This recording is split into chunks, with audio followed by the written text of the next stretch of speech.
Hello, hello, everyone. Welcome back. Welcome back. We're back to the cozy forest today. Something that's haven't seen for a while. Oh hi, Kankaro. Oh hi. I did not hit her. I did not. Oh hi, Kankaro. Welcome in, though. Welcome in. It's always nice to see the lonely puppet man VTuber. My favorite lonely puppet man VTuber, and copyright as well. Welcome in. I hope you're all doing well. It's Sunday today, so you know, full relaxing day, but at the same time, the facing another week in just a couple of hours. It's always something. I went for a nice walk today, actually. Just strolling around. I heard that in one part of the country there was apparently an arsonist on the loose, running around, burning a couple of clothes shops. In the south of the country. I don't know what's going on there. They're being weird. Hello, Haru. Welcome in. Welcome in. Thank you very much for the drown check. I have a full bottle of water here, so I'm gonna take a little sip.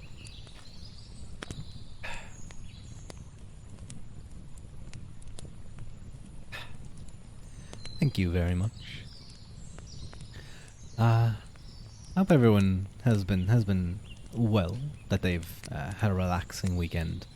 I went walking down a little kind of footpath that leads down along a stream, and eventually kind of wraps back around to a big pitch that has it's like the size of how many? I think there's four soccer pitches on it.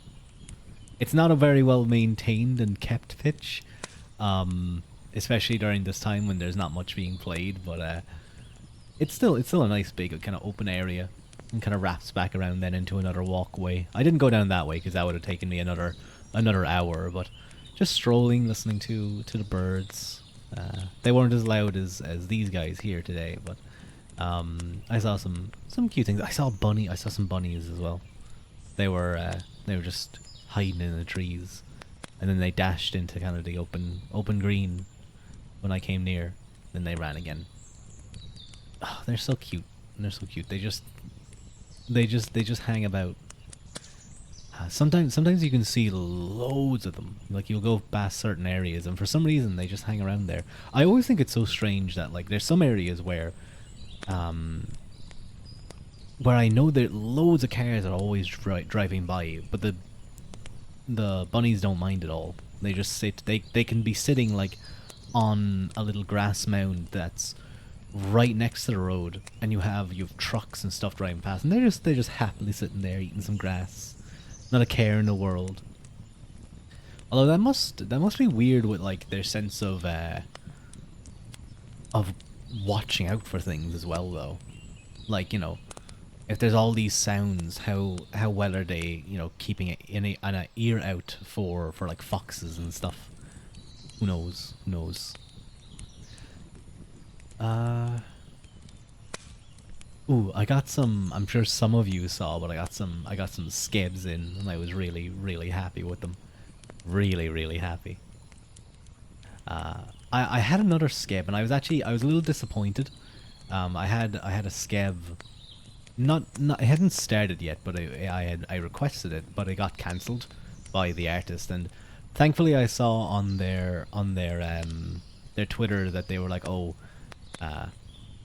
it closed for the moment until I feel like, ready to go making them again, because I was gonna like double the money, double or nothing, to try and get that skeb done, because I want it done. It's gonna be me and my good friend Son Albionus going for a show. Yeah. But at least I realized that it was just because that person is busy or something. It was in Japanese, so all I could get was that their skebs were closed for the moment. Hello, Renata. Welcome in. Welcome in. I don't know why. No, I'm not. I don't know why you came into my chat and just hiled, but you know that's okay. That's okay. You know, some people have various interests. I'm sorry. That's always what that emote makes me think of. I get that it's a wave, but it looks so funny. It's a funny way to do a wave. But yes, Kankuro cancelled. It was my first cancel scam, and it made me a little sad too. Oi, oi! Don't stop biting my legs. Ah, hang on, I have to get away from me. Renata's currently running around the forest floor trying to bite my ankles. She's running on all fours. Get away. Hang on, I'm gonna climb up in the trees. Hopefully she doesn't stand up. Wait, no, I'll climb higher. It's canonically 2 feet tall, exactly. I'm frothing at the mouth and everything. She has rabies. She has rabies. They're covered. Don't you stare at my feet. Okay, I think. Okay, she's like an NPC in a video game, because I'm no longer in her immediate vision. She thinks it's just the wind. Okay, she's leaving. I dodged a dangerous predator right there.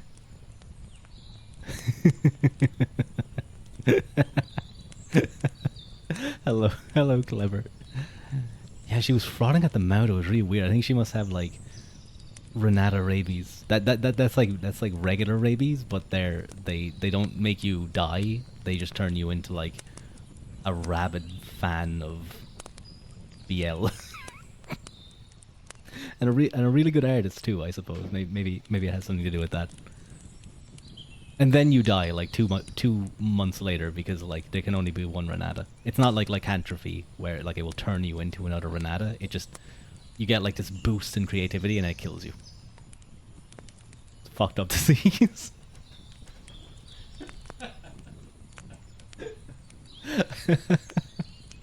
I hope you're doing well, clever. I was doing a little bit of singing practice earlier today, just trying to get some a couple of parts of a particular song that's a little tricky. I couldn't exactly remember how it went, and even trying to listen to it because there's so much going on in the song, it's a little bit hard to hear exactly what the keys are, the changes in the keys. Or no, I don't think you say changes in keys. I think it's like change in. No, yeah, I think that's. I can't remember what the terminology would be, but I think I'll have to go back to my singing coach on Tuesday, and ask her just to send me a little or have a little recording of that part, because we'll probably go through it again. You start pogging at ArtCon. Oh, you start pogging at ArtCon, you become stinky. Ah, I see. I didn't. I suppose many artists are probably stinky because they're just so caught up with drawing. Hello, Laughs a Lot. Welcome in. Welcome in. They just spend all their time drawing. And Charlie as well. Whoa, there's a lot of you people today. Welcome in, Charlie. Have you been drawing anything recently? I feel like I might have seen something from you. Oh God, I saw G Clef had an interesting bit of art up recently.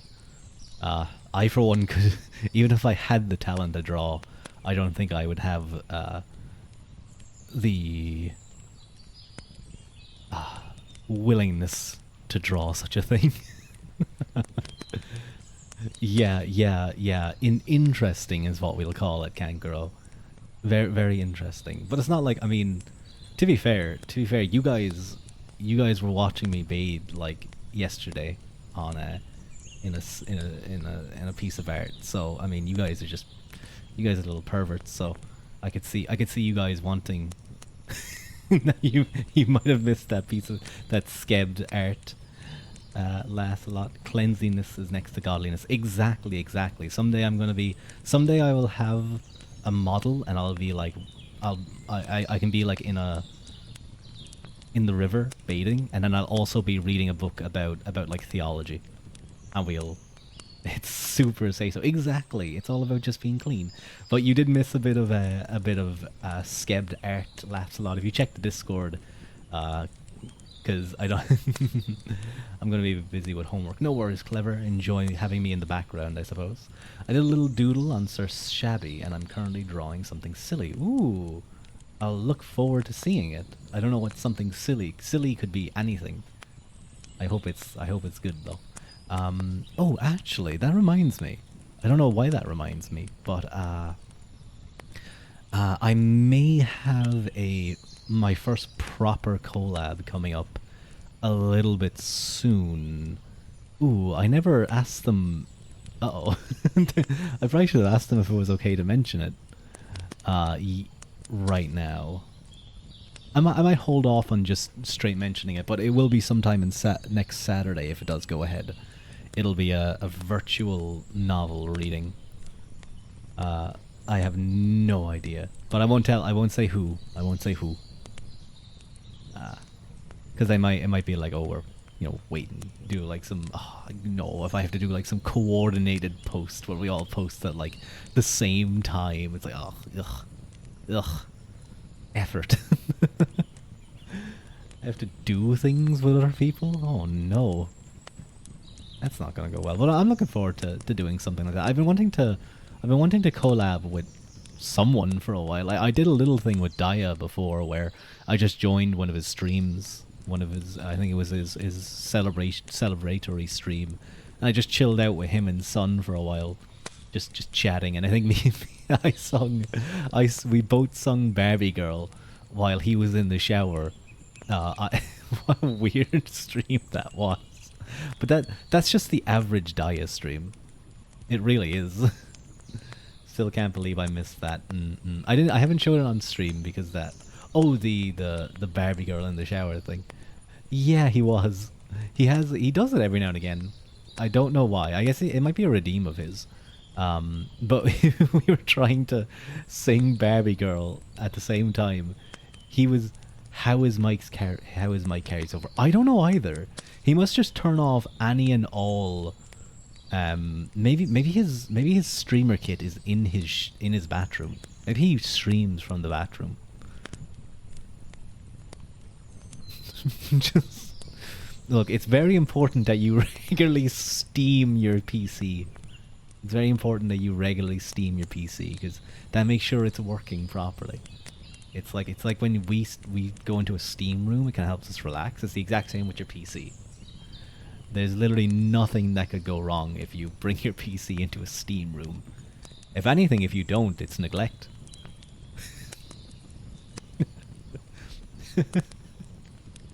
But yeah, he must turn off every single bit of noise cancellation. It was funny because I was listening to his stream and trying to anticipate how much delay there was. I think we were actually decent enough with it, if I remember. There was a little bit of you must install Steam on every computer. Exactly. See, and an important part of installing Steam is to steam your PC. What am I talking about?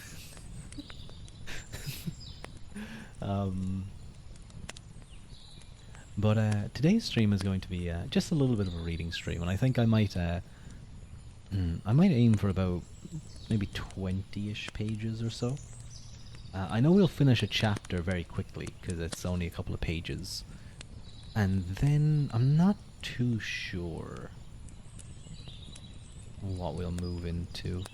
Will I just kind of take a break and chat for a little while, or will I just do a big long reading stream? Because it's a little earlier than I usually do. But we're going to be returning to Philip II of Macedonia, Greater Than Alexander by Richard A. Gabriel. Last time we left off, which was a little while ago, we kind of finished up with looking at a broad overview of Philip and moved into his actual kind of the history, following along from the beginning of his ascension to the throne, actually as a regent to which king was it? Eventually, child king who was eventually pushed aside for Philip to take the throne. But it was after the death of his half brother Perdiccas III, or I can't remember if they were brothers. But after defeat against against the Illyrians, and he inherited a very, very, very bad situation. Illyrians coming in from the west, Thracians invading from the east. The northern cantons had essentially been completely disconnected from the main kind of plains of Macedonia. And then you also had the Paeonian tribes invading from the north. Alongside this, then, you had, I believe it was Athens and the Chalcidian League. And for Philip himself, direct issues were the two claimants to his throne, I believe. Oh god, what was it? Alcibiades? Which one? Argaeus, that was it. Argaeus. The Athenians supported Argaeus, and kind of Philip, through a lot of politicking and diplomacy, while he was attempting to rebuild the army that was defeated by the Illyrians, managed to buy some time by marrying off daughters, marrying people into his family, into other families, ceding land, recognizing the success of the Illyrians, and all manner of different things to just try and buy some time. And then the Athenians brought over Argaeus with a large amount of mercenaries, and they kind of stood back. They allowed Argaeus to go ahead, while they took over Amphipolis. And Philip ultimately acquiesced to this because, well, he wasn't about to try and fight the Athenians before dealing with some of the more concerning threats, which he had managed to do so. He had managed to, at the very least, buy time for himself. But now with Argaeus coming up from... Hang on, let me pull up, because I should have a... Ooh, hang on. I have to do something very quickly. I have to go get my images. I should be able to just do this, and then...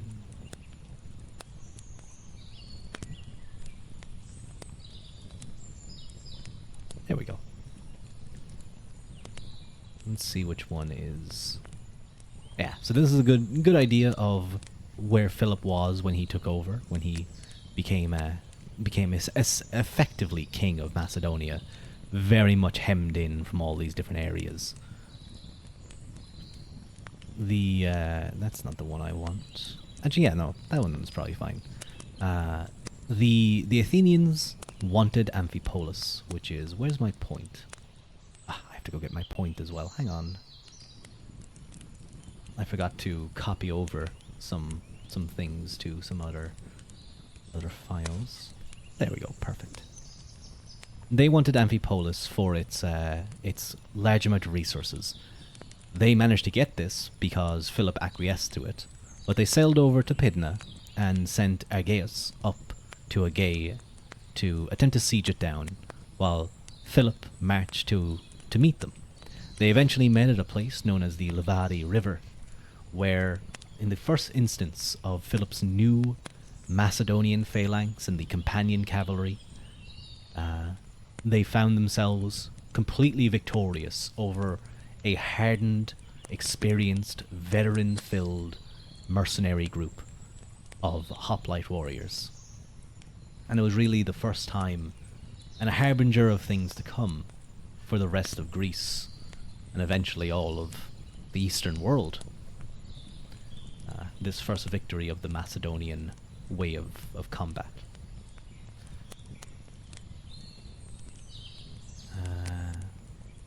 He also defeated the Illyrians in a grand battle.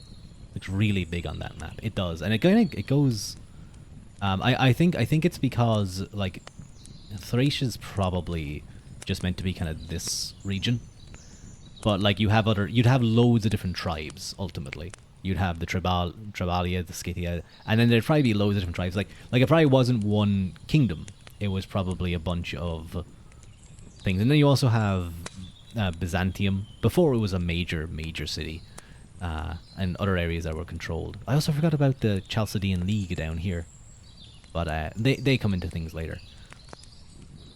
But he ultimately avenged the loss of to the Illyrians and slaughtered them, and began to retake large amounts of land. Now we come to the siege of Amphipolis. During this time, Philip's actions were guided by 4 strategic objectives: to secure his hold on the throne, to protect Macedonia from threats of invasion, to increase, battle test, and refine the Macedonian army into a military force capable of obtaining additional national goals, and to finance and sustain these efforts by gaining access to much-needed sources of wealth. Philip's thus far success had been premised on his speed and decisive actions. After a year spent organizing his conquests in Upper Macedonia and doubling the size of the Macedonian army, Philip was ready to attempt his next objective. With the upper cantons integrated into Macedonia proper, and the threats from Illyria and Paeonia reduced, the remaining security problem concerned Macedonia's narrow waist at the head of the Thermaic Gulf that separated eastern and western Macedonia and offered easy access for invasions from Thrace or by a Greek naval force. The key to controlling this strategic area was the fortified city of Amphipolis. This city was originally constructed by the Athenians, and it has access to various mines for different ores and high-quality timber for shipbuilding, which was very important to the Athenians, who, as anyone who's ever looked at the Peloponnesian War would tell you, were primarily a sea empire. But Amphipolis is over here, this region. It had gone back and forth between different groups for large amounts of times.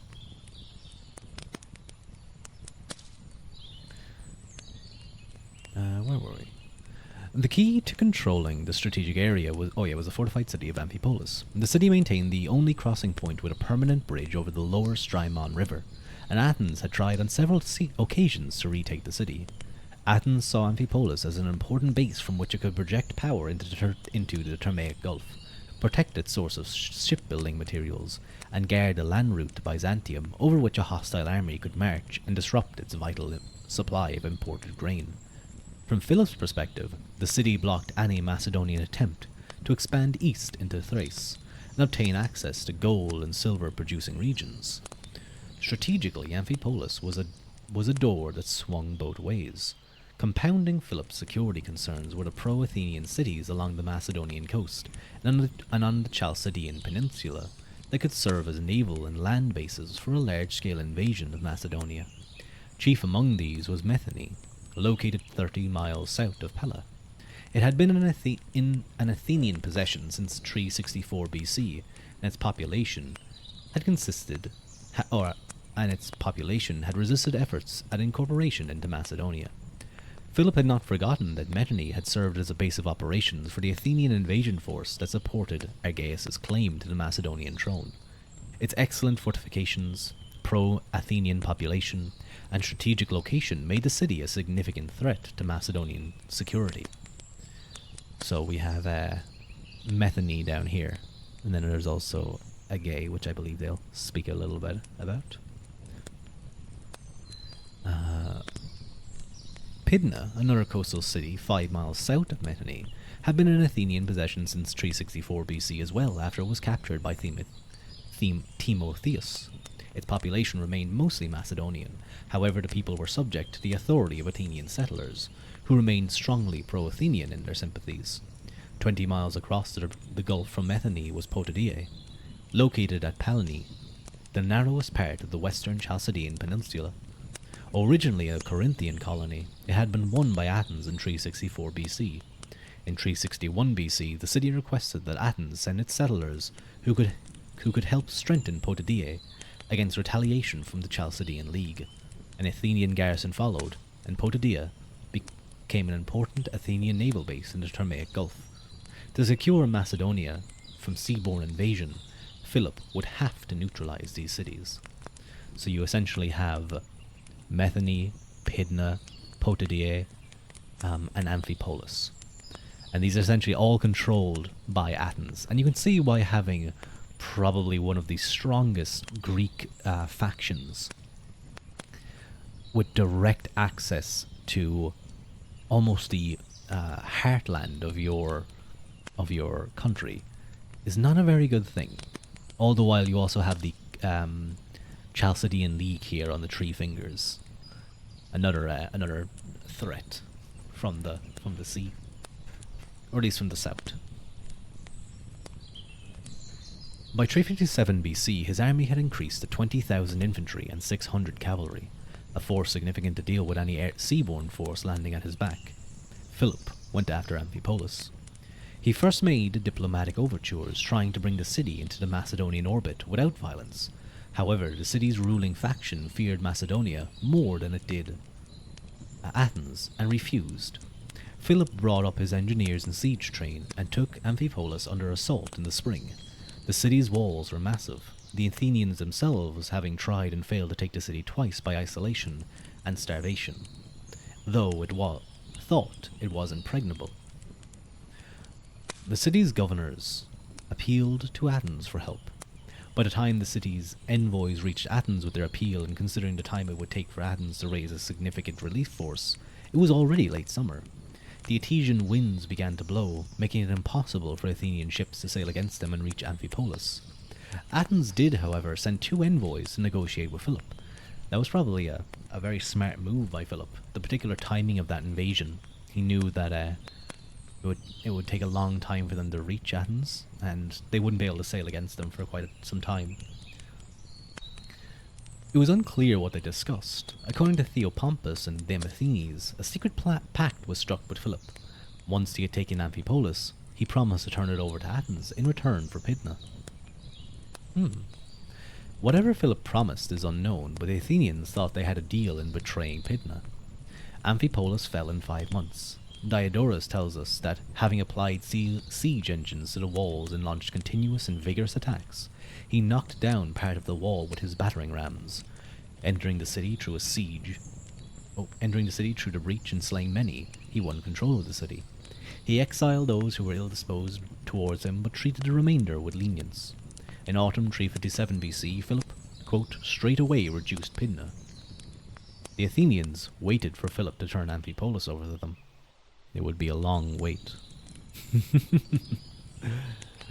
That's 2 of the kind of 4 dangerous cities already down. Expansion to the east. The Chalcidians greeted Philip's capture of Amphipolis with mixed emotions. On the one hand, the fall of Amphipolis and Pydna had greatly reduced Athenian power in the Thermaic Gulf, thereby increasing Chalcidian influence there. Only Metone in Macedonia and Potidaea on the Chalcidian peninsula remained as basis of Athenian support. On the other hand, Athenian power had been largely replaced by Macedonian power, and Philip's intentions were less than clear.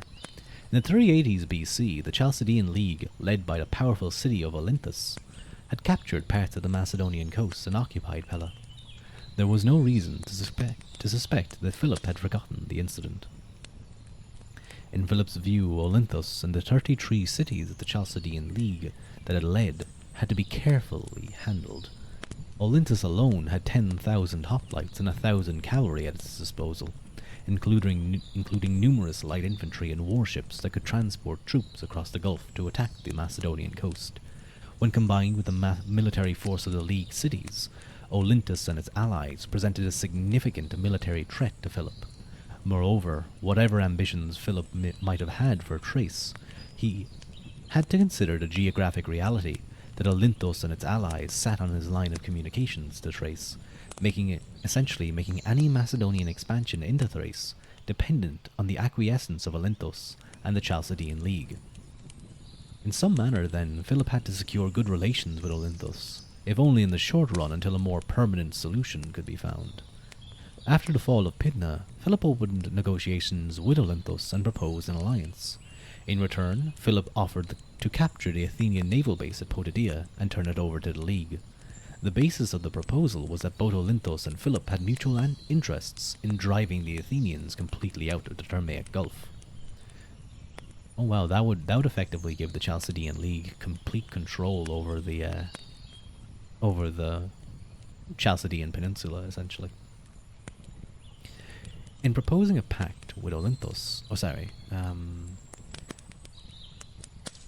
once accomplished, Olynthos and Macedonia could work things out between them. Behind Philip's proposition was his fear that Athens, having lost Amphipolis and Pydna, might enter a military and political alliance with Olynthos, and a league that could block Philip's ambitions in Thrace. In proposing a pact with Olynthos, Philip hoped to deprive Athens of any future help from Olynthos in the Thermaic Gulf.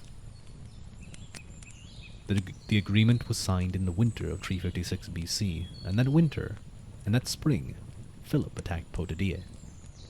According to Demosthenes, when Athens learned that Philip was attacking Potidæa, it made preparations to come to the city's aid. That help never arrived, however, and by July Philip had taken the city. The speed and efficiency of Philip's besiegers and the Etesian winds again made it impossible for Athenian help to arrive in time. Diodorus tells us that, just as he had done after the Battle of the Levadi Ridge, quote, when Philip reduced Potidæa, he brought the Athenian garrison out of the city, and treating them humanely, sent them back to Athens, probably in an effort to influence Athenian public opinion favorably. Philip sold the citizens of Potidæa into slavery, however. Philip sold the citizens of Potidæa into slavery, however. Since he had promised the city to Olynthos, he imposed this harsh fate of the captured population to recover the costs of the siege. True to his word, Philip handed the city, quote, over to the Olynthians, and at the same time gave them in addition the properties of its territories. The Athenians' inability to respond militarily to the seizure of Amphipolis and Pydna encouraged them to seek other ways to damage Philip. To this end, Athenians began scheming to convince a number of tribal kings to attack Philip simultaneously on two fronts. The tribal alliance into which Athens enters a passive partner, including Grabus, an Illyrian king, probably of the Taulanti, Lypios, the Paeonian chief who had succeeded Agis, and Cetriporus, the king of western Thrace, who had succeeded Bersides. Word of the Athenian plot reached Philip at the siege of Potidæa was ending. As luck would have it, the citizens of Crenides, a gold mining town some 38 miles east of Amphipolis, appealed to Philip for help after Thracians in the service of Cetriporus attacked it. Faced with the challenges on two fronts, Philip attacked both. We have no account of the siege of Potidæa, and therefore no knowledge of the disposition of the Macedonian army. In all likelihood, however, some significant part of it was garrisoned around Pella to protect the capital while Philip was away, and the rest accompanied Philip to lay siege to the city. When Philip learned about the Athenian plot, he ordered the forces around Pella to march immediately against Illyria and engage Grabus. Plutarch tells us that in August 356 BC, the Macedonian general Parmenio won a great victory over the Illyrians, and he gained a second victory over the Paeonians shortly afterwards. So this was a daring plan by the Athenians. They essentially wanted the Illyrians, Paeonians, and Thracians to attack all at one time, and I'm sure the moment they got word for that, they'd be sailing up to maybe take this city and possibly even push further. Perhaps they would have supported another claimant to the Macedonian throne and installed some kind of puppet king. But ultimately, it seems Philip trusted in his advisors, those who had been with the prior kings, and those he considered capable men, and he seemed to have a very, very good eye for those. To essentially to strike quickly before either side could come together. Essentially, he was proactive rather than reactive.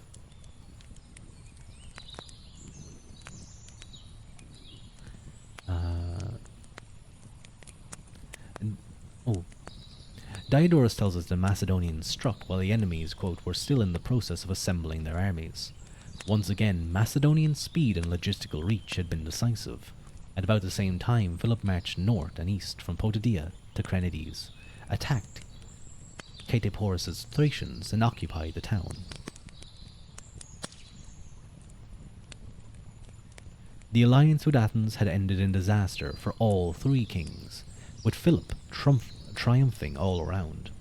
It is noteworthy that Philip entrusted Parmenio and the troops raised in the Upper Cantons to deal with the Illyrians alone.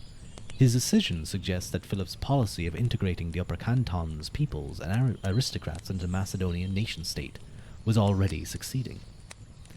Crenides was a valuable prize. Its location gave Philip a foothold in western Thrace and control of the area as far east as the Nestus River, which it itself was protected by a deep gorge farther east. Olynthus and the Chalcidian League now found themselves caught between the Macedonian fortresses of Amphipolis and Crenides, and Macedonian proper.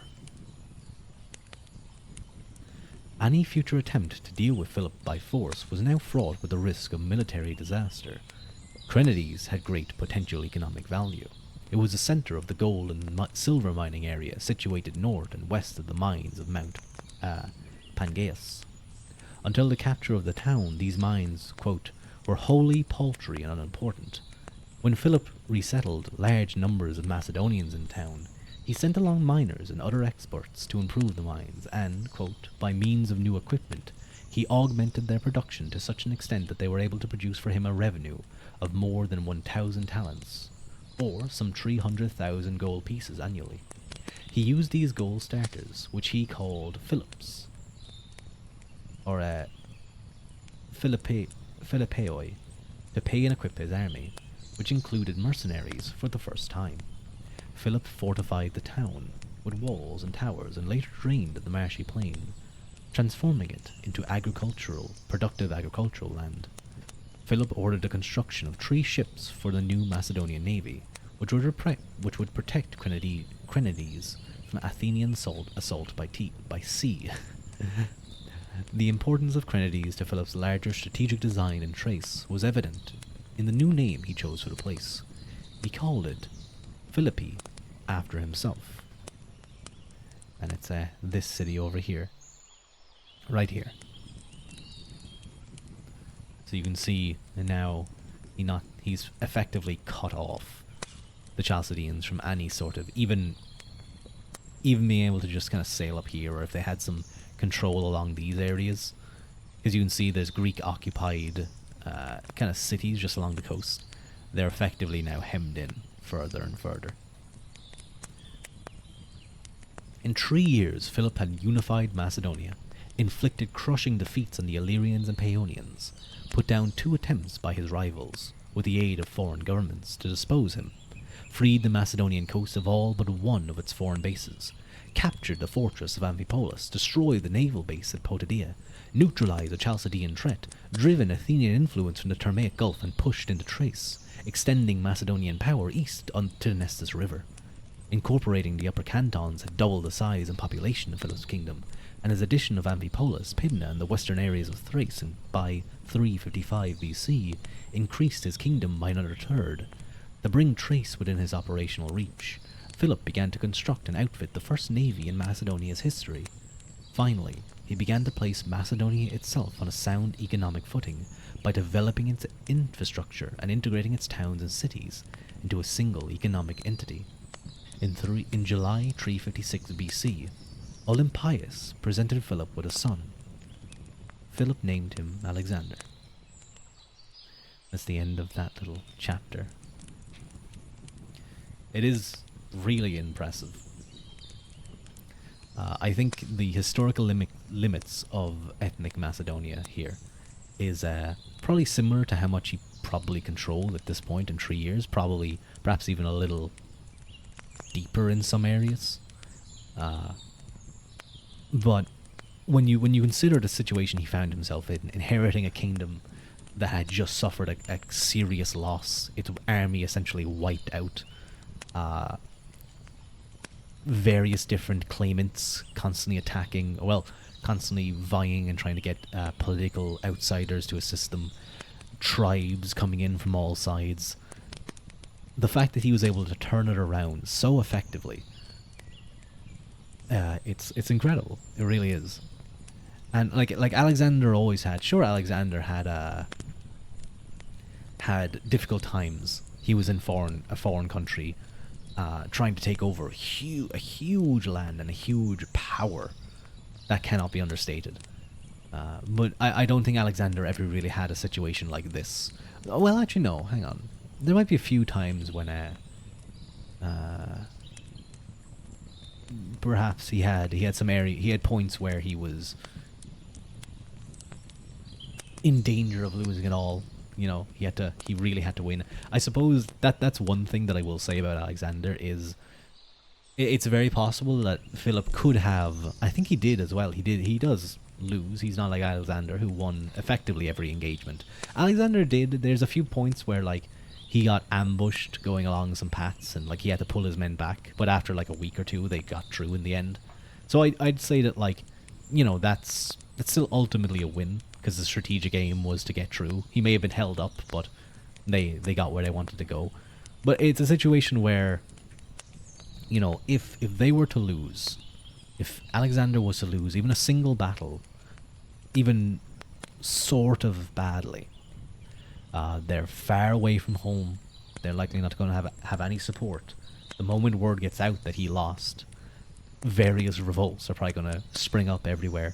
He's going to be harassed by the satraps who joined his side, the cities who welcomed him with open arms. They'll probably turn away. They'll harass his forces all the way back. So he always had to keep going. He always had to be on the front foot. That's actually what happened to the great Hugh O'Neill of Ireland during the 9 Years' War against the British. Probably the last great revolution or rebellion by the Irish nobility, the real Irish nobility, before the flight of the Earls. Hugh O'Neill lost at the Battle of Kinsale. It's always one that makes me think what could have been, because this is probably the last chance for the British crown. I think at that point, or at least the English crown, they were pretty much on the ropes. I think at that point it was just becoming too much. But a very impressive victory, I have to say. I think there was just a lot of miscommunication that went down. But he lost, and he suffered a pretty crushing defeat. And what happened was all the people who had initially sided with him, he was from Ulster. This Hugh O'Neill, that was his main stronghold, the north of Ireland, and Kinsale is down in Cork, down in the south. So he had to move. He had to go right through all the way back to the north after suffering his defeat, and everyone turned against him. All his not all his allies. There was obviously the Fians and the all over who still supported him, but many sides quickly changed after giving him support and harassed him all the way back. Short, quick strikes, you know, with skirmishers and javelins and what have you, harassing his baggage train and cutting him off, and there was a lot of trouble. So I suppose with Alexander, you could say that was certainly a situation he could have found himself in. But he didn't.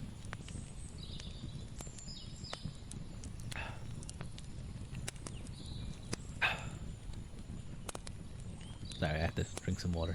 My voice gets quite a little bit tired after all the reading. I think it's interesting that I can talk really easily. I can talk really easily on stream for ages. But if I'm reading, I think it's because you're constantly talking. When you're on stream and you're kind of just chatting, you can be fairly, you know, you can stop every now and again. You can take a little breaks for a minute or two, so you can kind of always keep yourself balanced. With reading, you're always going. There's always something more to say. But let me take another little sip.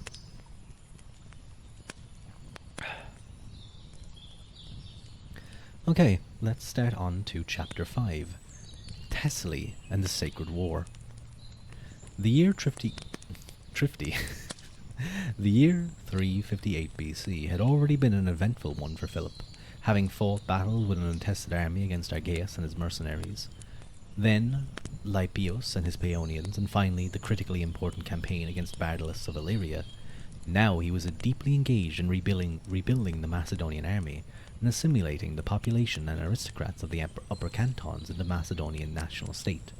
His battlefield success, along with the fear that a major conflict with Athens might be brewing over Amphipolis, created uncertainty in the Macedonian assembly over whether the country could afford the continued reign of the infant king, Amyntas IV. Philip was surely aware that important nobles wanted to replace Amyntas with Philip, who, in all his public actions, continued to act as regent. That was it. I couldn't remember the name Amyntas. Philip even went so far as to sign diplomatic agreements in the infant king's name and never in his own. Given the sometimes violent nature of Macedonian politics, Philip may have feared that the boy, who was his nephew after all, might be murdered.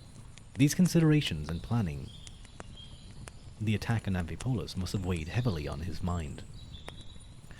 Thessaly. One of Macedonia's curses was its assailable position vis-a-vis its potential enemies.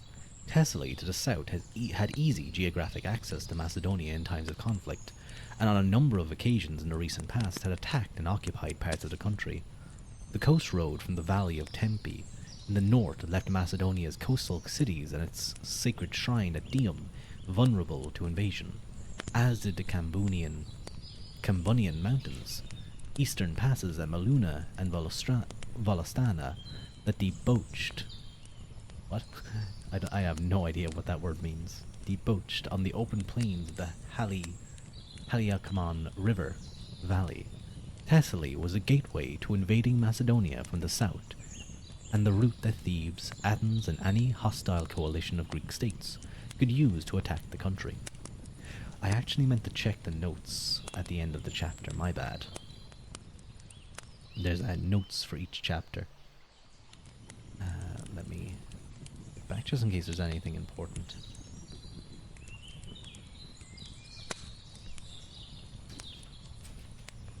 Oh, hang on. There we go. A constant moral theme that runs through the work of Theopompus and Demosthenes that asserts Philip captured Greek cities because of treachery or moral corruption of their inhabitants. In some sense, neither writer could quite comprehend the effectiveness of Philip's siege engineers and the speed with which they were able to reduce cities. Instead, they cast about other reasons for his success. Demosthenes claims that Philip was allied with the Potidæans when he attacked them. For the text of the agreement between Philip and Olynthus, that's just a reference. There is no exact account of the siege of Potidæa. It is unclear if, as Diodorus says, that Philip took Potidæa and then attacked Crinides, or as Hammond and Griffith argue, that the Thracian attack on Crinides occurred while Philip was still besieging it. In this latter view, Philip left the engineers and some troops to continue the siege, while he took the remainder of his army to relieve Crinides. Okay. Oh, there's a really good map here of Thessaly, and that's a lot of the various references. If you guys don't know, Thessaly is I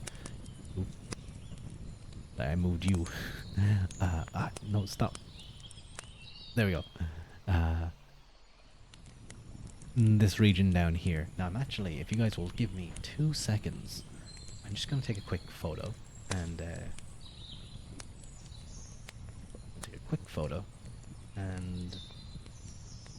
pull it up.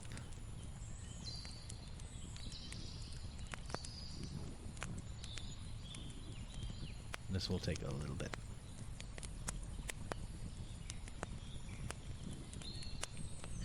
Don't take a photo of me.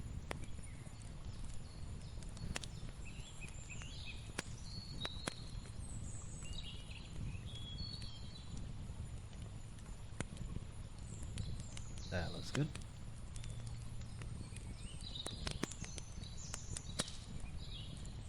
Wait, hang on, I have to check to make sure there's nothing that can be weirdly seen. No, I think that's fine. Yeah.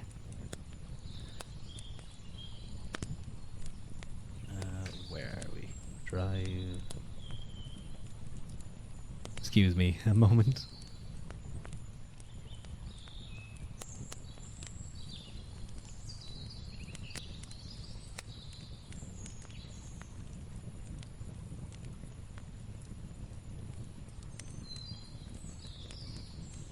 Okay, perfect. Let me go pull that up.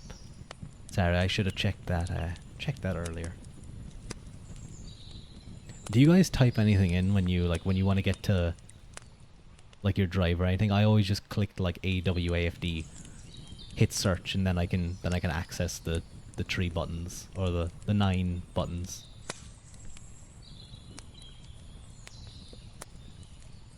Oh, come on, let me download it. There we go.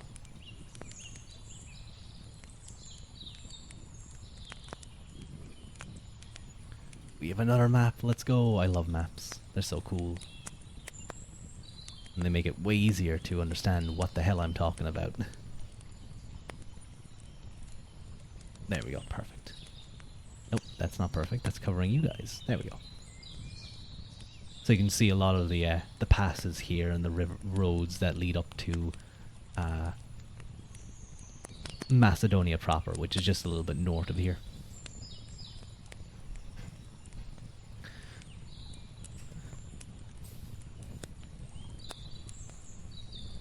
It was vital to Macedonia's southern defences to prevent Thessaly from becoming a strategic platform from which Thebes or Athens could assault Macedonia.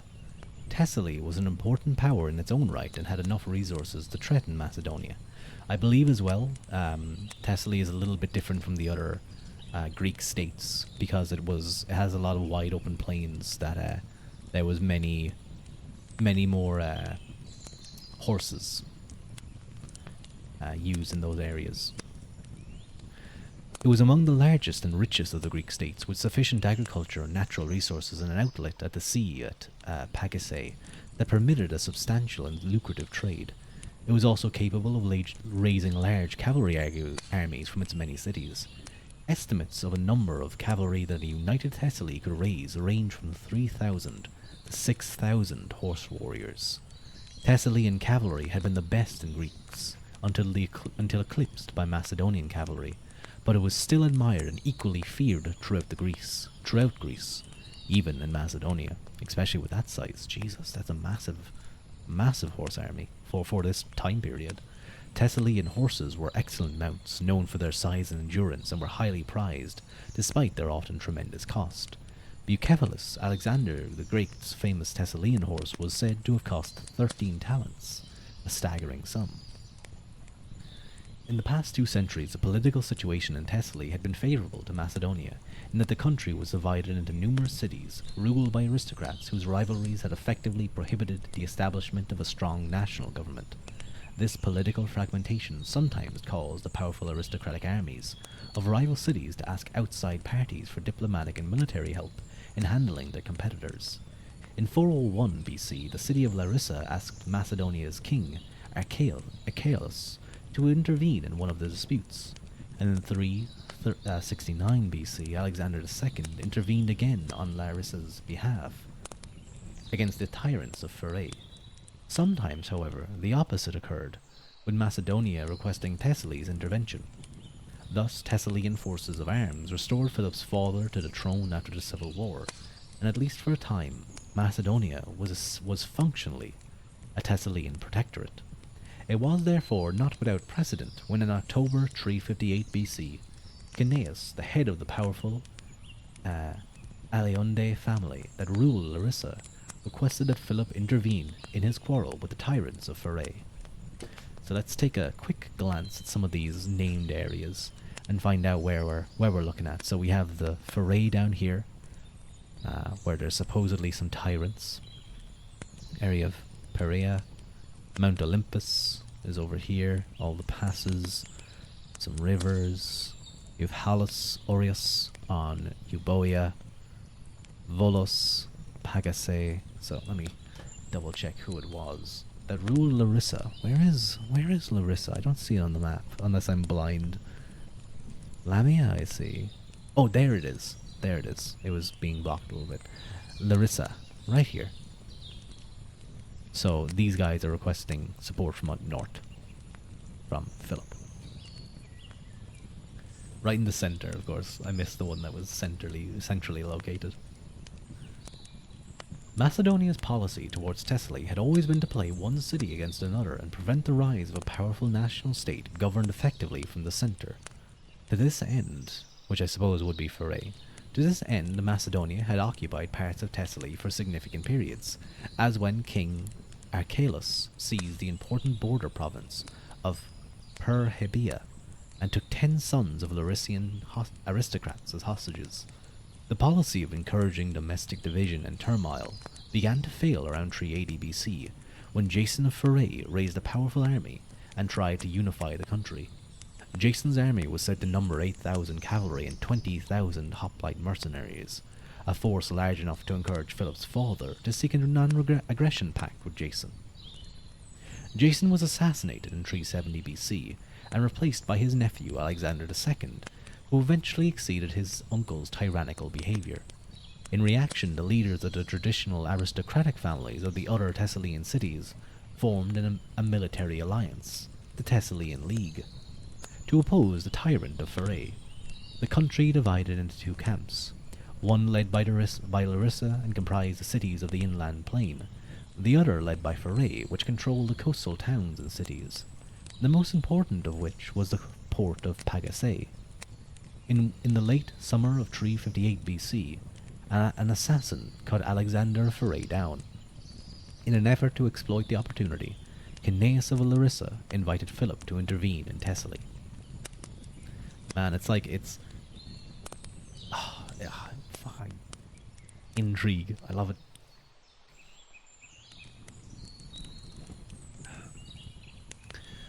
Philip's intervention at the request of Larissa. Philip hardly had the time or resources then to intervene in Thessaly in any decisive way. However, it is probably not accurate that, as is sometimes claimed, he occupied the passes of Peribea and sent mercenary troops to help Larissa. It is probably not accurate that he did this. Diodorus says that Philip entered Thessaly and, by overcoming the tyrants and regaining freedom for the cities, showed much goodwill to the Thessalians. But Jason's sons were still in power in Pherae when Philip attacked them in 353 BC, suggesting that Diodorus' assertion that Philip overcame the tyrants in 358 BC is probably false and that he is confusing Philip's later assault with answering Cneius' request. It is more likely that in the meantime Philip was able to intervene diplomatically, and to the effect some temporary resolution between warring factions. Certainly the intervention settled little, but a civil war in Thessaly continued for 6 more years until Philip and his army finally put an end to it. Philip's intervention at the request of Larissa was an important diplomatic achievement for Macedonia, for it established Philip as a legitimate player in Thessalian politics and one to whom the cities of the Thessalian League could turn to for advice. Philip exploited this position brilliantly over the next 6 years. He never intervened in Thessaly without invitation and played the role of the honest broker and honest man.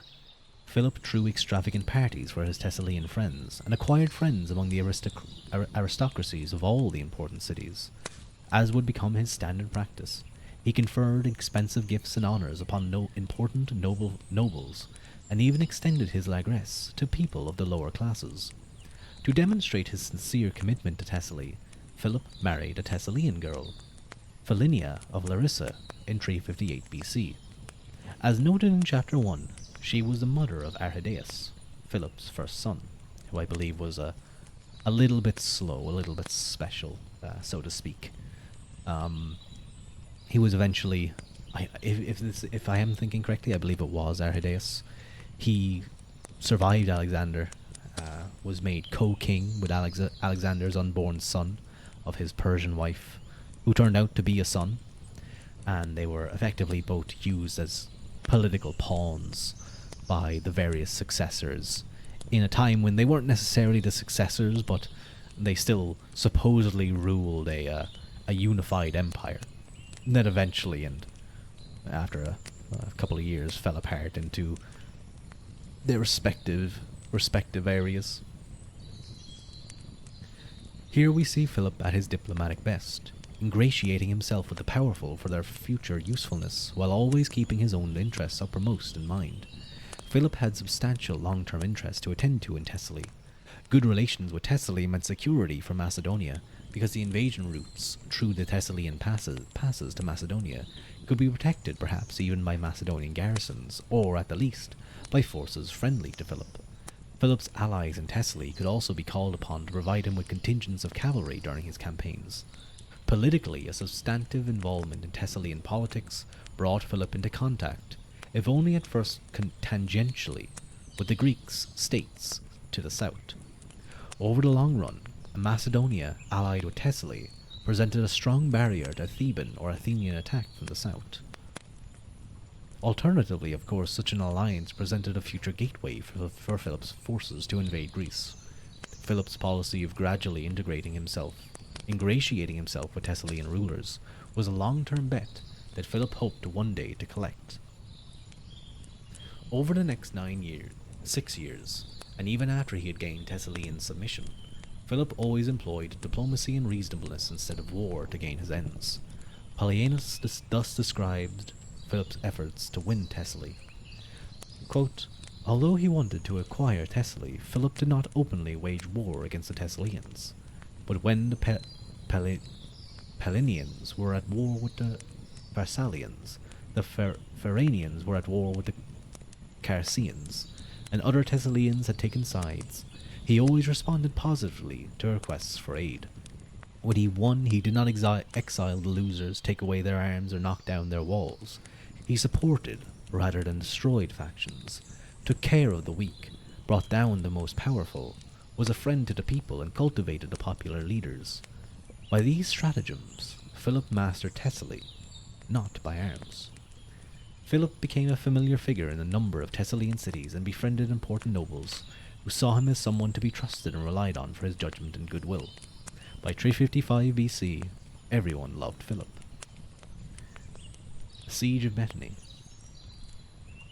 Philip's interest in Thessaly was heightened in 356 BC when Phocas occupied the sacred shrine at Delphi and seized the temple's treasure. And this is quite a bad thing to do, let's just say. Besides genuine religious concerns, Thebes had its own political interests at stake and threatened to declare war on the defilers of the temple. In 355 BC, both Phocas and Thebes sent ambassadors throughout Greece seeking allies in the dispute. Locris and Thessaly declared for Thebes, and Athens and Pherae for Phocas. The Athenian commitment brought Athens into the Pherae-Thessalian League dispute that had waxed on and off for 6 years and raised the possibility that Athens and Phocas might provide military support to Pherae, involving them in what Philip regarded as a Macedonian sphere of interest. An Athenian army might come overland through Thessaly or by sea. If by sea, would likely use the city of Metony, its remaining ally on the nearby Macedonian coast, as a place for its invasion force to come ashore. Philip might even have come into some intelligence to that effect. Diodorus tells us that, quote, "When Philip saw that the inhabitants of Metony were offering their city as a base for his enemies, he initiated a siege. Sometime in the fall of 355 BC, Philip attacked Metony. Besieging Metony in the autumn forced Philip to conduct the siege over the winter months, not exactly ideal conditions for such an endeavour, and unlike when Philip besieged Potidaea, a winter siege also meant no Etesian winds to prevent Athens from sending a relief force. So why did Philip take Metony under siege at a time so disadvantageous to himself? The argument is probably that the conflict over Delphi between Phocas, Athens' ally, and Thebes was about to turn into open warfare, bringing with it the prospect of military aid to Pherae, Philip's adversary in Thessaly. If Philip anticipated having to come to the Thessalian League's aid, he could not afford to leave Metony at his back when he took his army into Thessaly. Metony was located close to the strategic communication routes that ran to the Macedonian border, through the Vale of Tempe and into Thessaly itself. Metony also blocked the route to Dium, Macedonia's main religious shrine in the foothills of Mount Pieria. Philip accepted the disadvantages of a winter siege to remove any hindrance to his future movements into Thessaly. So I think the areas that they're talking about here are, kind of this region, to Dium and Pydna up here, so Metony is a little bit further up. You can see, you don't want your logistical and supply lines and communications to get completely just taken over by the enemy behind you. That's never something.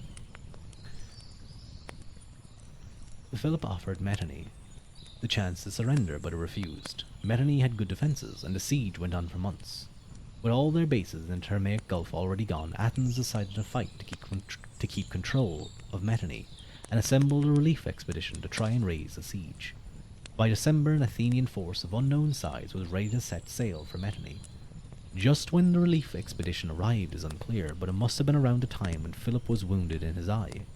Philip's wound was serious enough that it might have killed him, and with him out of action, or because of unusually inclement weather, military activity around Methone came to a temporary halt. During this time, the Athenian relief force came ashore, breached the Macedonian line, and made its way into the city. Once it was clear that Philip would not succumb to his wound, however, the siege continued until the city surrendered, probably in late spring or early summer. Diodorus tells us that for some time, about 6 or 7 months, the Methonians endured the siege, but were eventually overcome and compelled to surrender their city to this king on the condition that they should depart from Methone with one garment apiece. Philip razed the city to the ground and apportioned its territory among the Macedonians. It is interesting to note that the city surrendered and apparently was taken without violence. Why the defenders and Athenian relief force did not put up greater resistance is unknown. Perhaps Philip's offer of leniency instead of slaughter convinced the defenders that discretion was indeed the better part of valour. Justin seemed to reinforce this idea when he described Philip's mood after recovering from his wound at Methone. Quote, "The wound did not make him slower in war or angrier with his enemies, so much so that a few days later he granted them peace at their request, and was not only restrained but mild to the vanquished."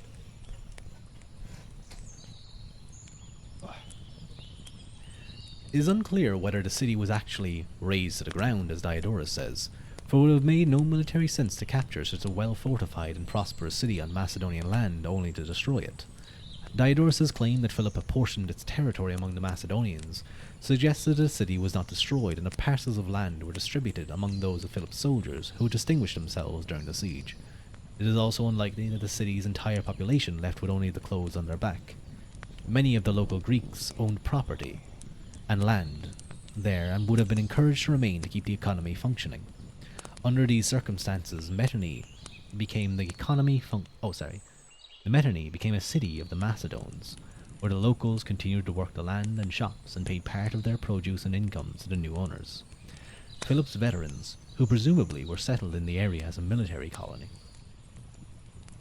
With Methone in his possession, Philip controlled all the ports and harbours on the west and north coast shores of the Thermaic Gulf. Of equal importance, the road from Macedonia to Thessaly was open, which would allow Philip's army to move quickly into Thessaly at the Thessalian League's request, and this avenue opened none too soon. Diodorus suggests that the League's plea for help came when Philip was still sieging Methone, which might account for Philip's offer of leniency in return for the city's quick surrender. At the request of the Thessalian League, Philip marched south into Thessaly and reduced Pagasae and compelled it to submit. Pagasae, the port city of Pherae and the only good harbour in Thessaly, was under the control of Jason's 2 surviving sons, Lycophron and Paitholos. Philip attacked Pagasae to prevent an Athenian naval relief force from using it. Just very, very good thinking from Philip here. Always seeking to limit the influence that they could have other than, and their logistical ability, or strategic ability I should say, their ability to move, and like their main strength is their navy and their ability to essentially move large amounts of men through that navy. So by constantly cutting off ports and areas that they can dock, it's a very good plan.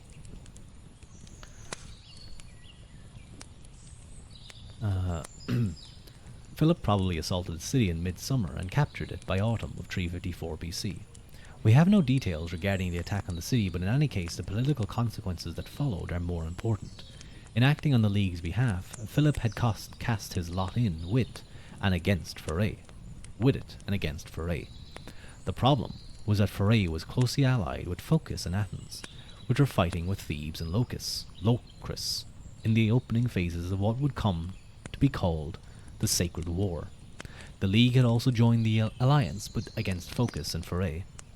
By acting on the League's behalf, Philip was also drawn into the Sacred War. For the remainder of 354 BC, Philip let the League handle events in Thessaly, while he attended to Macedonian interests in Thrace. In 360 BC, Cotys, the king of Thrace, had been assassinated, and the region divided among his 3 sons.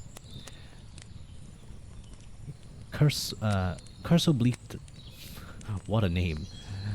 Cursobleptes ruled the easternmost section, which controlled the Chersonese, now the Gallipoli Peninsula.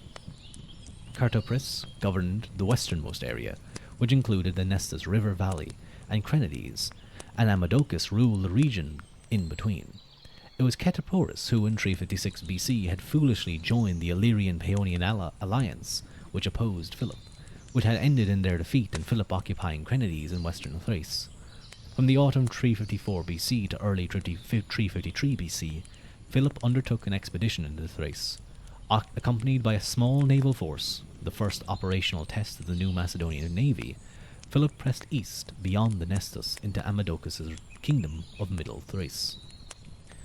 The point of this expedition may have been to test the resistance of Amadocus, the Athenians' ally, and feel out Carobleptes, who was also on good terms with Athens, but not its ally. Alternatives to looting are good.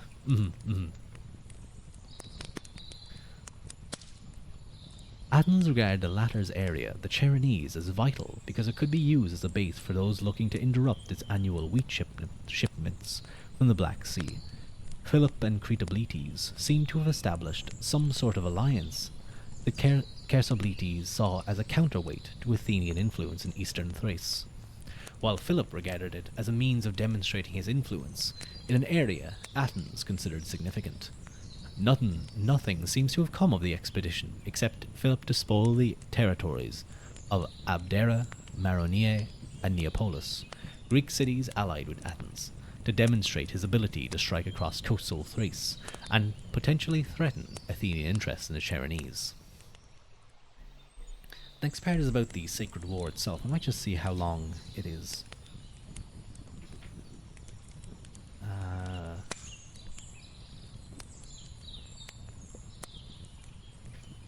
Oh, it's quite a good bit. One.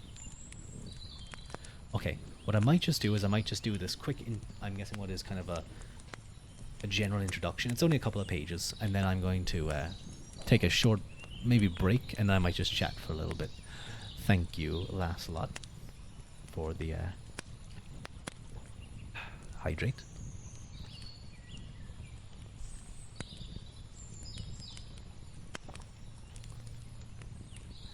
There's a push-up redeem. Yeah, I see some people have things like that. I thought I'd... Normally you have the number of push-ups. I don't. I don't know why. I just couldn't decide on how many to do. Oi. Oi. Lancelot. You bastard. You bastard. Hang on. How do I do this? Because like people want to hear it. Want to hear me doing them. Oh, I'm dropping things. Okay, hang on. Let me do these last few pages and then I will do. You've 36 points? What the hell? I have significantly underestimated how many points people might have. Oh no. Uh-oh. Philip's alliance with the Thessalian League drew him into the Sacred War and embroiled Philip for the first time in the politics of the major Greek states. The Sacred War began in October 355 BC when the Amphictyon Council, acting at the request of Thebes, declared a sacred war against Phocas. The Amphictyonic Council was originally an ancient assembly of Greek tribes, the Amphictyons, or dwellers around, that had, in the distant past, lived close to the great shrine at Delphi, were charged with its care and protection. By the 360s BC, the council had been formalized into an organization of 12 members representing the Greek states and tribes of Phocis and Thessaly, each possessing a certain but unequal numbers of votes.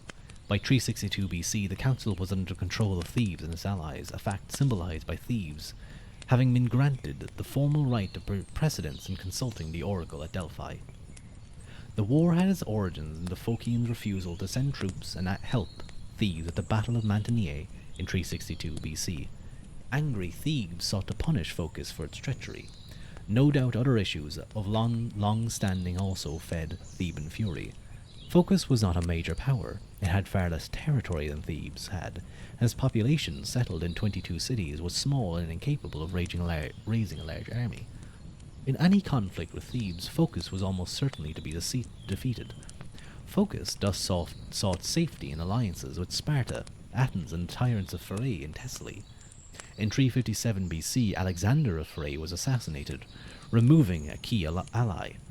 In April 356 BC, Thebes moved quickly to have Phocas sanctioned by the Amphictyonic Council. The charges were preposterous and clearly only a pretext for further action against Phocas. It was alleged that Phocas had violated the Delphic sanctuary by farming the lands on the plain below the shrine. For good measure, Sparta was charged with having occupied the citadel of the shrine 25 years earlier. Thebes and the council imposed a heavy fine on Phocas and Sparta. The Phocian leader, Philomelos, refused to pay. In the summer of 355 BC, the council doubled the fine. Philomelos seized the Delphic shrine and hired a large contingent of mercenaries. In October, the council declared a sacred war against Phocas, meaning that the desecrations of the Delphic shrine would be executed without mercy. The desecrators. Once more, the Greek state plunged into a self-destructive war. Quote, "For all their attempts to impose their rule on each other," Justin tells us, "they only succeeded in losing their ability to rule themselves. With no restraint, they rushed into mutual destruction and realized only in subjection that what they forfeited individually constituted a loss for them all." Over the winter, Philomelos assembled a large army of mercenaries with which he paid for by pillaging the temple treasure at Delphi. In the spring of 354 BC, he marched into Locrian territory at the head of 10,000 man army, and defeated the Locrians and their Boeotian allies in a large cavalry battle. The Thessalians sent a contingent of 6,000 men and horses to relieve the Locrians, only to be defeated in turn by Philomelos' army. At this point, the Thebans arrived, collected the remnants of the other two forces, and assembled them into a force of 13,000 men. The Boeotians captured a number of Philomelos' mercenaries while they were foraging, and considered them defilers of the shrine. They promptly shot them down with javelins. Outraged, the Phocians sent out patrols and captured, quote, "many of the enemy who were roaming over the countryside, and took them back to Philomelos, who had them all shot down." Oh wow, this is a little bit stronger emotionally than normal war, it seems, for the Greeks. The armies broke contact and began to maneuver away from one another. After this, it is unclear how much later, perhaps days or even a week, when the armies were invading another area and were passing through wooded and tough places, the two vanguards suddenly encountered one another. Diodorus continues, "The engagement was followed by a severe battle in which the Theban-led army defeated the Phocians. Pausanias says that the battle took place at Neon, the ancient name for the city at Tauriae, whose citadel retained the older name. Philomelos was trapped on the edge of the cliff." Xenophon wrote some emotional stuff. He did, actually. I want to read more Xenophon, especially his Anabasis.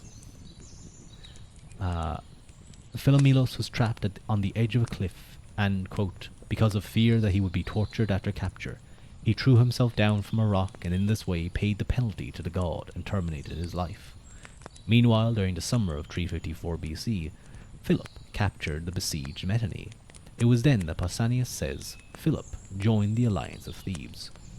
Battles rarely settle wars, and almost never end wars fought over religion. Thebes forgot this lesson. Its tactical victory against the Phocians had settled nothing as far as the Phocians were concerned. Thebes, however, believed that it had, and let its economic needs determine its national security strategy. Desperately short of money because of the war, it hired out one of its generals, Pamenes, and 5,000 soldiers to aid the rebel satrap Artabazus in his campaign against the Persian king. In the spring of 353 BC, Philip allowed Pamenes and his army safe passage through Macedonia and western Thrace, while he accompanied them on his way to deal with Amadocus in central Thrace. Philip entered a friendly agreement with Sertabilites, the king of Eastern Thrace, who extended permission for Pamenes to cross into Asia unimpeded. Philip was acting out his role as a loyal ally of Thebes. With much of the Theban army now in Asia, the Phocians prepared to continue the war against Thebes and his Boeotian allies. The Phocians elected a new general with full powers to replace Philomelos. His name was Onomarchus, and he was a brilliant field general. His brother, Phalos, was elected his second in command. Onomarchus raised an even larger army of mercenaries and bribed his allies to continue the war. He immediately took the offensive, forced the Locrians out of the war with a series of sharp battles, marched into Boeotia, and besieged Chaeronea, tying down what was left out of the Theban home army.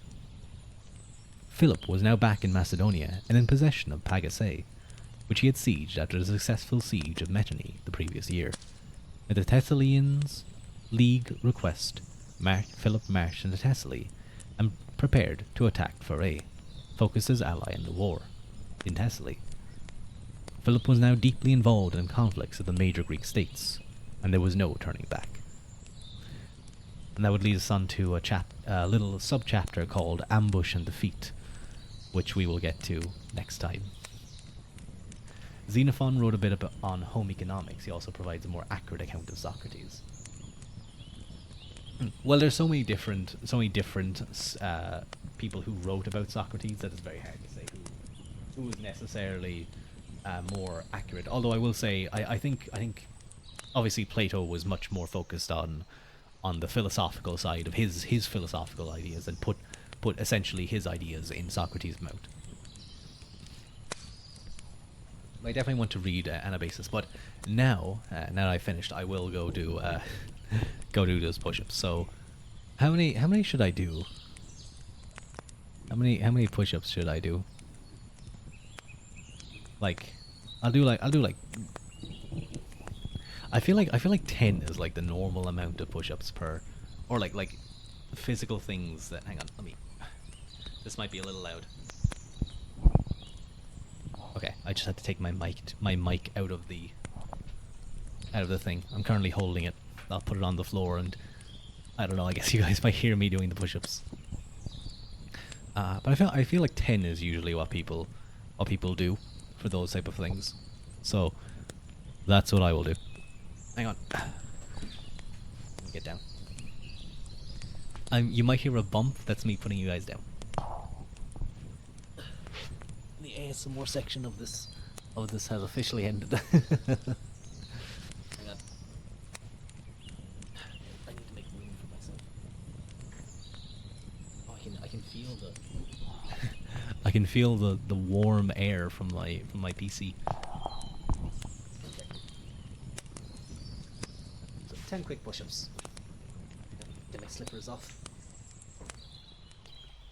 1, 2, 3, 4, 5, 6, 7, 8, 9, 10, 11, 13. Oh, my headphones are gonna fall.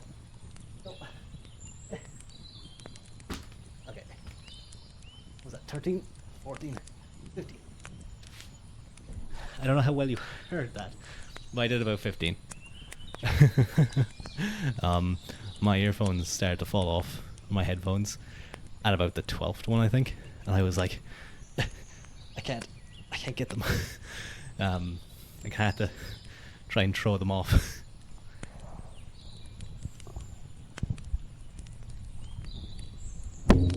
Oh, that's very loud.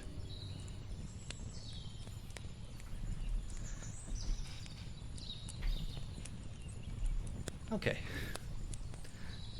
Ugh. Let me take these down. I'll probably change my thing to just chatting for a little bit.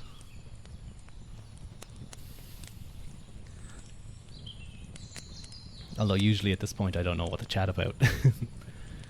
It sounded like quiet counting, but it's good to know the option is there. Yeah, I think the what's it called? The noise cancellation of my microphone is quite decent, or at least OBS. So you don't really get to hear it. You know, I don't know how you. It's always something that I kind of find funny. A lot of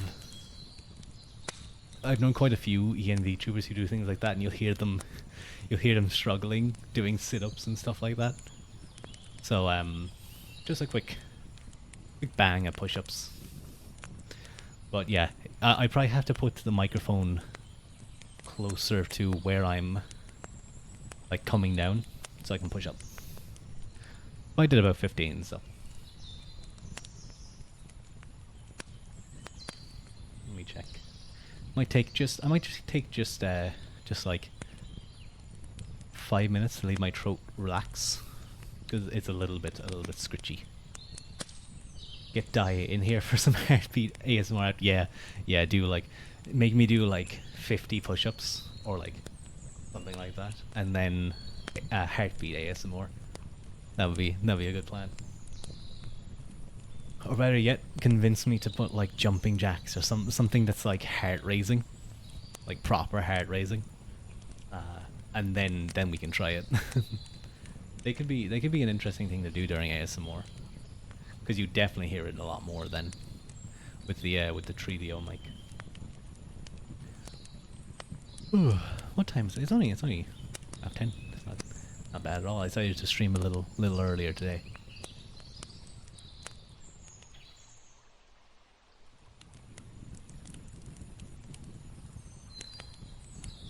Oh, hang on. Let me stretch a little.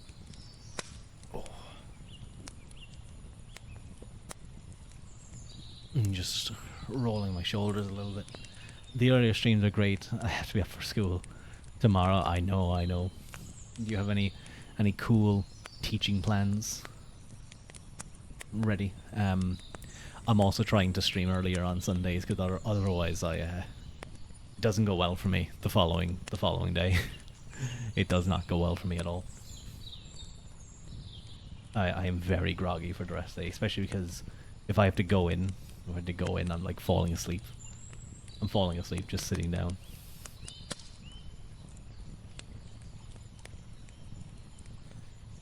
Some engineering with them. Pulleys and wind turbines. That sounds wild.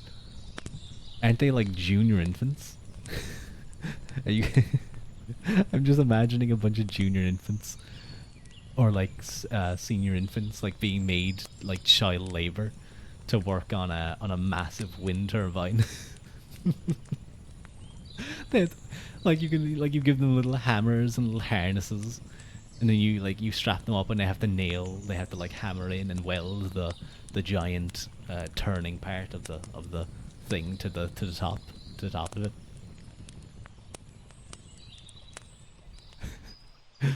That sounds very illegal.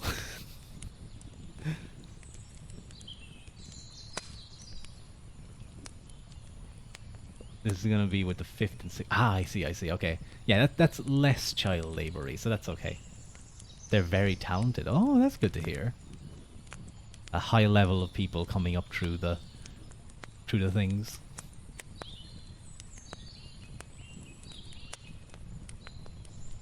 They'll be constructing massive turbines soon. Amazing lollipop bridges, able to hold serious weight. This is way better than anything I ever got to do. What the fuck? I never got to do like engineering stuff. Is there anyone?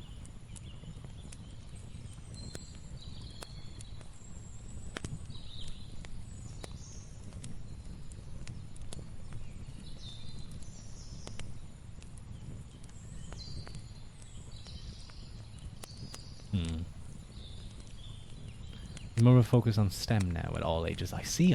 I did not. That's kind of cool. That's kind of cool that like they'd start it so early, and like with really kind of cool kind of what sort of practical things, I guess. I think that's quite cool. I think this is this person doing.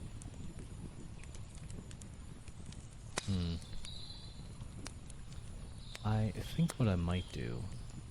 It's great and active. They love doing them. Yeah, I imagine. They love seeing. They love like building their own things. I would have appreciated doing something like that.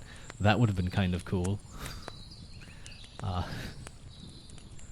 that would have been pretty cool to do.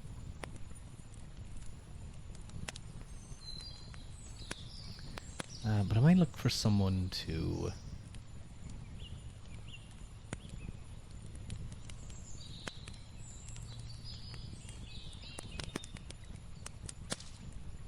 go into.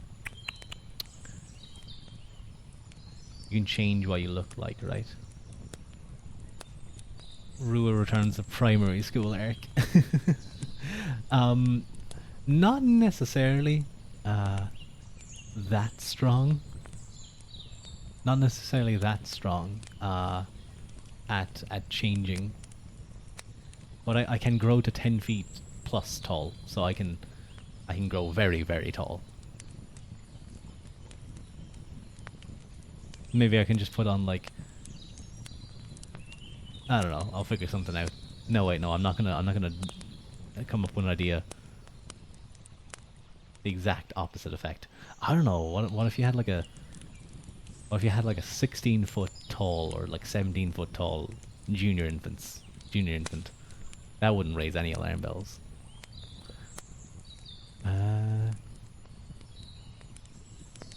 You know who I might raid into? I haven't interacted with them a lot lately. There's Elliot Ambers. I haven't spoken to him much. This would be a nice way to kind of say hello. Or is there anyone else to kind of quickly pop in? I'll just take a quick glance. Yeah, I think we'll do Elliot. I don't see no reason not to.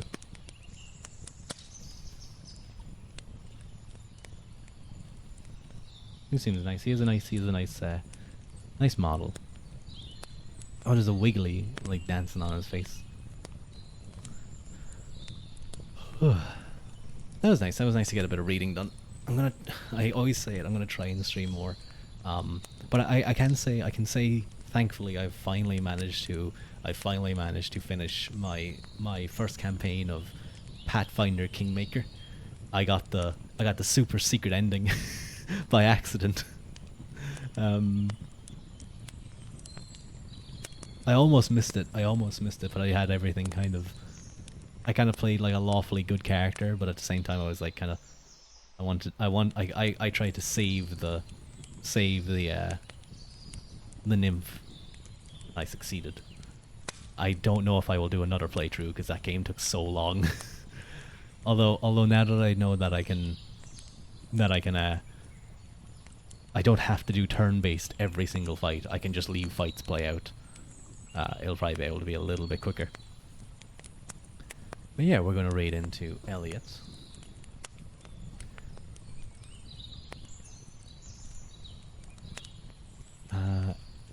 He's doing some tarot card readings. Devilry. But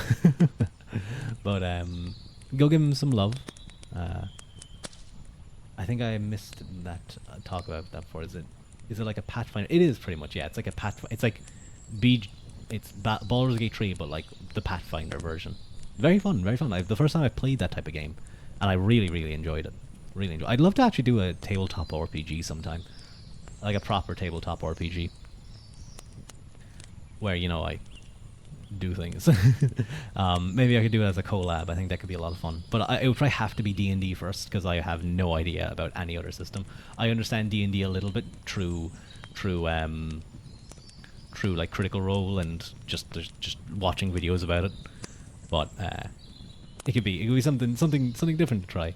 But I will send you guys now over to Elliot Amber's Dungeon World. Is pretty simple and cool. I'll take a look at it. But thank you all for joining. I hope you enjoyed the bit of reading. Whether you use me as background noise, ASMR, whether you're asleep right now, if you are using me ever to fall asleep, such as ASMR, please keep your phone on like hardwood or something, not on your bed.